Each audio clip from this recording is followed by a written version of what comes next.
Madame, Messieurs, bonjour, bienvenue à ces Breaking News sur Kivu Morning Post. Et aujourd'hui, nous vous amenons au-delà de nos frontières. Nous allons recevoir Madame Sandra Nkulu Kyungu, qui est coordonnatrice de la diaspora du PPRD. Vous êtes en direct, Madame, sur Kivu Morning Post. C'est un plaisir de vous recevoir. Madame, bonjour. D'abord, merci pour l'invitation.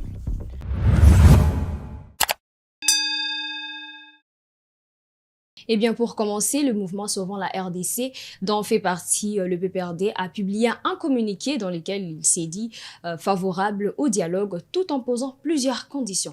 Pourquoi cette position?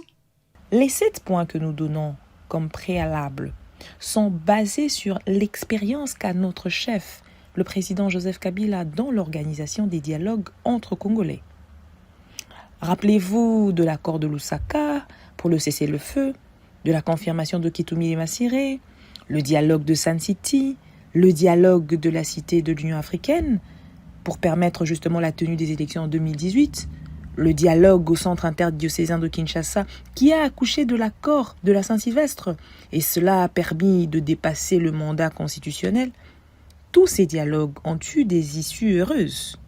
Et fort de cela, nous proposons justement ces 7 points pour que le dialogue annoncé soit un succès et qu'il soit bénéfique à la nation congolaise.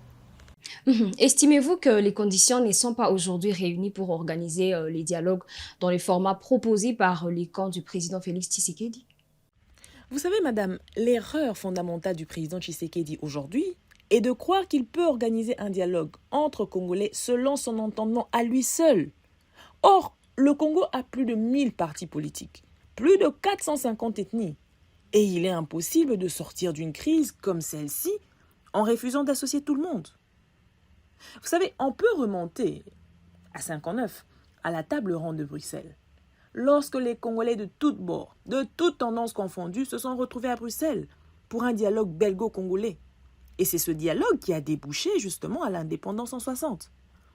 Patrice Emery Lumumba, qui était à l'époque considéré comme l'ennemi des Belges, a pris part à ce dialogue.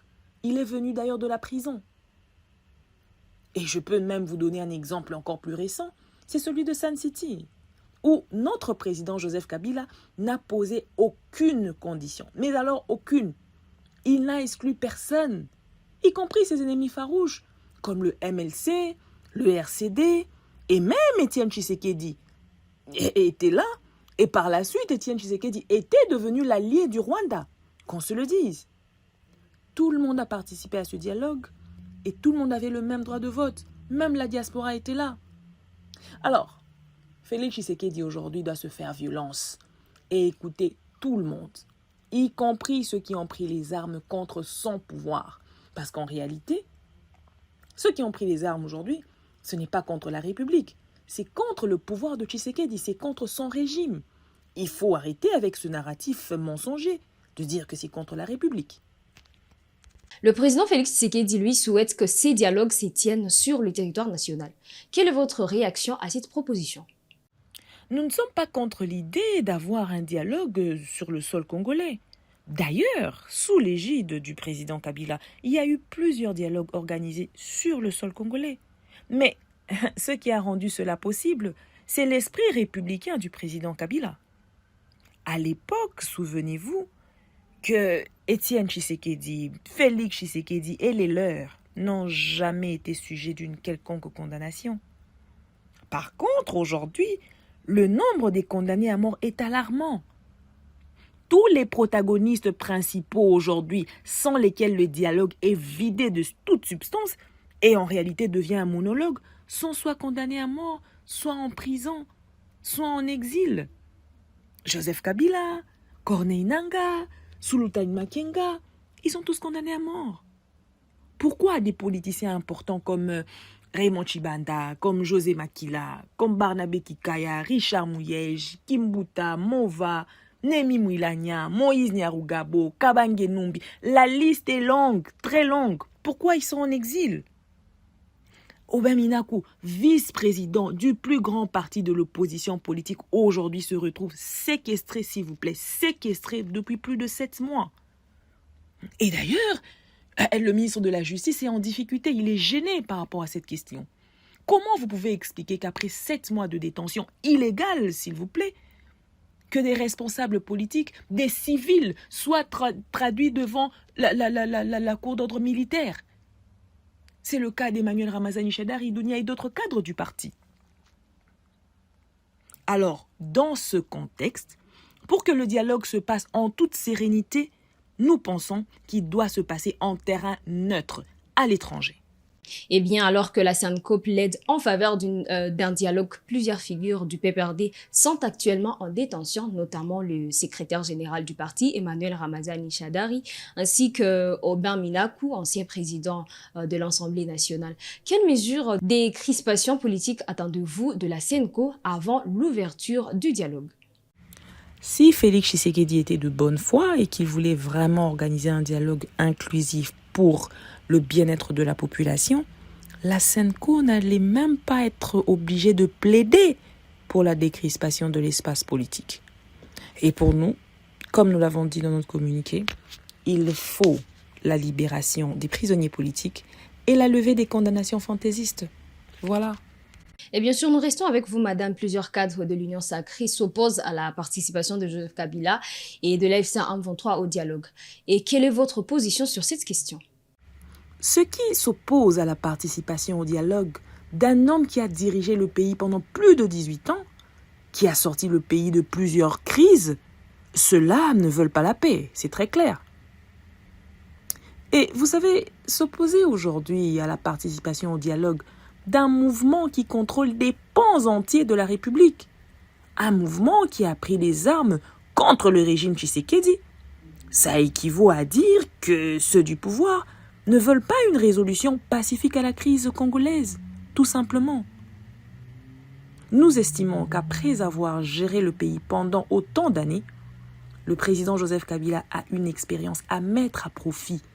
Il a un mot à dire pour l'avenir du Congo. C'est une personne ressource dont le pays a besoin. Et quant à la FCM 23 Twirwaneho, ils ont besoin d'une plateforme pour exprimer leurs revendications et dire pourquoi ils ont pris les armes contre Félix Antoine Tshisekedi. Je vais vous retenir un peu, madame. La Cour constitutionnelle a validé la loi relative au référendum. Pensez-vous que cette décision ouvre la voie à un éventuel troisième mandat du président Félix Tshisekedi, comme l'affirment certains opposants? Oh, c'est clair et net qu'ils sont en train de manigancer pour obtenir un troisième mandat. Au lieu d'organiser des élections prévues par la loi, eux veulent organiser un référendum en dehors des prescrits de la Constitution.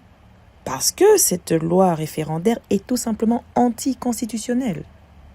Et nous, on ne peut pas cautionner une énième violation de la Constitution. Et donc, pour nous, cette démarche est anticonstitutionnelle et n'a pas lieu d'être. La loi prévoit les modalités de l'organisation d'un référendum, et ici nous sommes totalement à côté de la plaque. Et pour finir, au regard de la crise politique actuelle en RDC, et bien sûr, quelle solution préconisez-vous pour parvenir à une sortie durable des crises? Nous, du PPRD, du FCC, de Sauvons la RDC, nous nous opposons au régime de Félix Tshisekedi à cause des violations de la Constitution à répétition. Souvenez-vous que tout a commencé par le changement de la majorité parlementaire en plein mandat. Cela, en réalité, était un coup d'État constitutionnel. Et depuis lors, ils ont brillé par le non-respect de la Constitution. Et c'est comme ça jusqu'à aujourd'hui, jusqu'à nous proposer cette loi référendaire anticonstitutionnelle. Tout ce qu'ils font est en dehors de la Constitution. C'est anticonstitutionnel et ça consacre la tyrannie.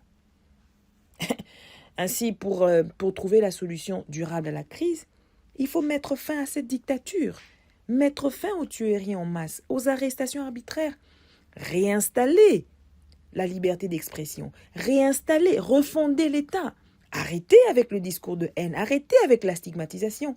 Et tout cela peut être possible grâce à un dialogue franc et inclusif. Nous vous remercions, madame, d'avoir répondu à nos questions. C'est la fin de cette édition spéciale, madame, messieurs, sur Kivu Morning Post. Et aujourd'hui, nous étions avec la coordonnatrice du parti PPRD de la diaspora et dont nous disons merci. Merci aussi à vous de nous avoir suivis du début à la fin.